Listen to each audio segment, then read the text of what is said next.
জুলাই আন্দোলনের পর যে সেনাবাহিনী ৫ই আগস্টে বলেছিল বাংলাদেশে আর কোনো জনগণ হত্যা হতে দিব না, আমরা জনগণের নিরাপত্তা দিব, আজ ১ বছর পূর্ণ হওয়ার আগে সেই সেনাবাহিনী কি তাদের কথা রক্ষা করতে পেরেছে?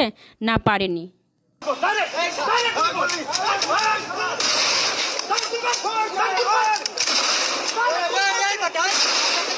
আরও উল্টো জনগণের উপরই গুলি চালিয়েছে সেনাবাহিনী। আবারও সেই কয়েকজন মায়ের বুক খালি হলো। গোপালগঞ্জে কারফিউ জারি হয়েছে, থমথমে বিরাজ করছে মহানগর ও পুরো এলাকা। কারফিউ নামে তার আড়ালে গুলিবিদ্ধ মানুষগুলো হতাহতের পর চিকিৎসা নিতে পারছে না গ্রেপ্তার হওয়ার ভয়ে। ছোট বাচ্চাও সেখান থেকে রেহাই পাচ্ছে না। বিভিন্ন সংবাদ মাধ্যমে খবর পাওয়া গেছে কেউ কেউ কারফিউ নিয়ে মুখ খুলছে ইতিমধ্যে ও বিক্ষোভ মিছিল শুরু হয়ে গেছে। গোপালগঞ্জের সাধারণ জনগণ, গোপালগঞ্জের সাধারণ মানুষ এখানে ছিল।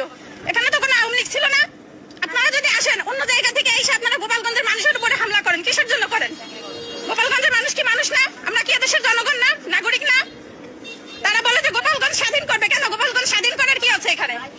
আমরা কি পূর্ব পাকিস্তানের লোক?